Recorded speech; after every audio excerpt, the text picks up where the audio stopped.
Hello, class. I'm sorry we couldn't meet today as I was in a bizarre gardening accident, and as the doctors put it, I am a mess from the waist down. Uh, but in lieu of our meeting, I have created this slideshow in which we are going to be talking about the Cask of Amontillado. Ooh, spooky. Well, before we move into the story, let's talk a little bit about the author of the story. Edgar Allan Poe was born in Boston, Massachusetts. I want to say 1809.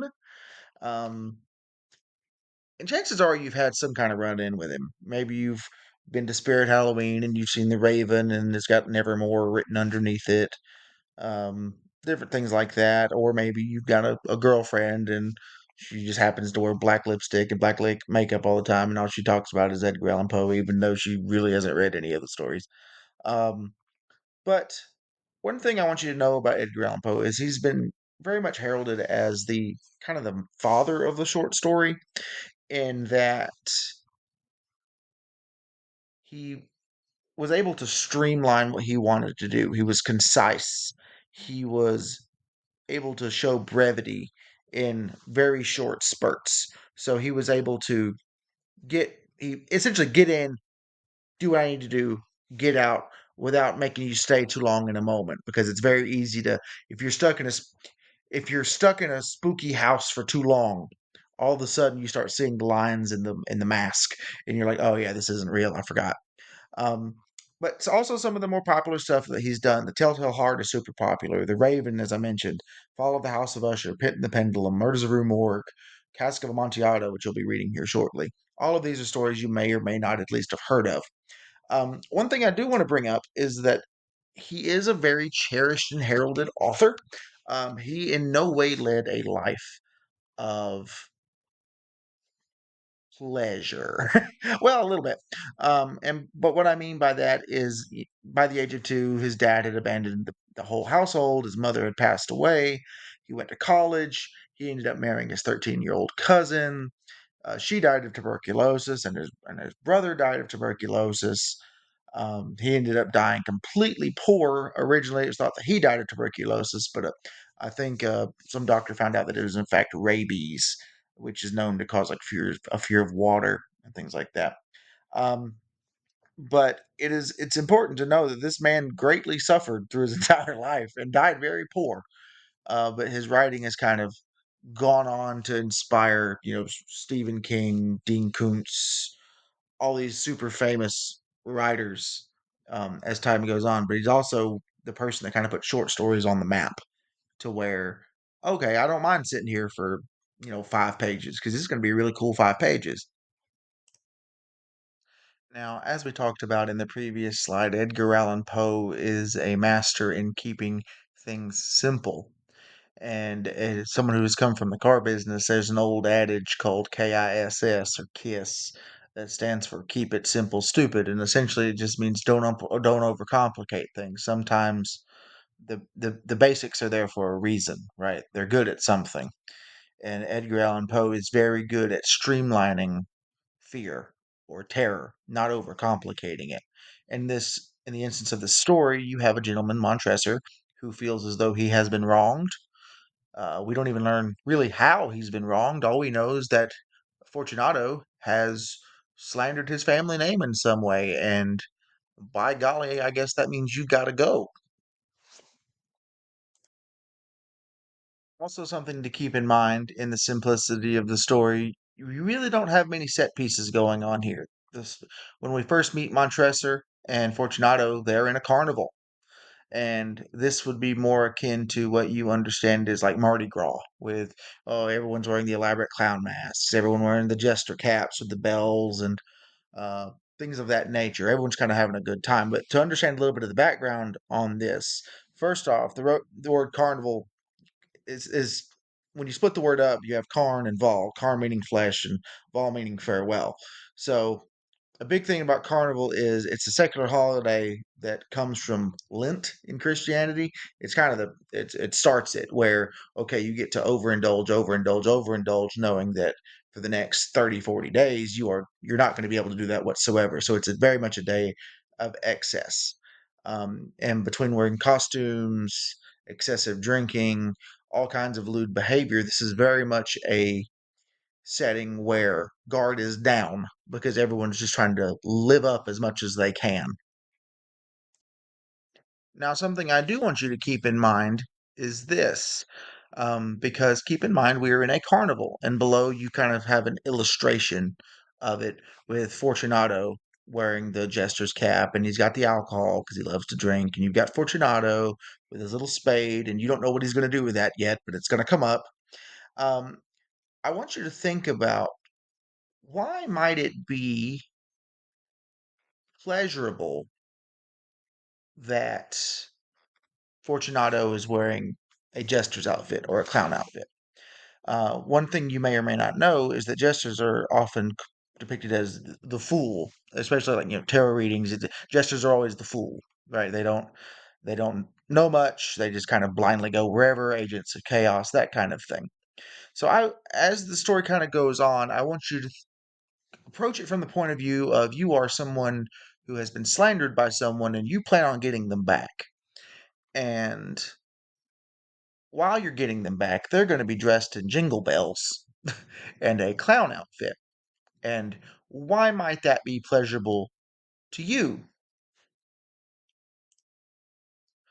Once we move on from the carnival, we go to Montresor's family catacombs. And essentially, what a catacomb is, it's an underground graveyard, if you want to think of it in that way, where during this time, there's a lot of death happening in Paris.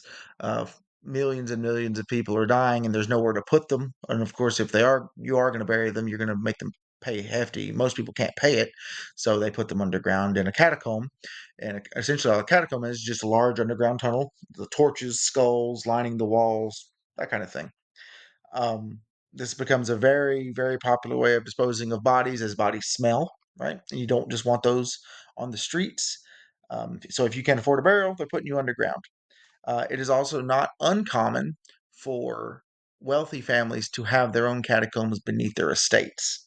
So in this instance, um, Montresor is not doing bad for himself. He has a family estate. He has what you would look at like probably a castle or a mansion, and they have a catacombs underneath it. And Fortunato is also known to be strong and wealthy as well.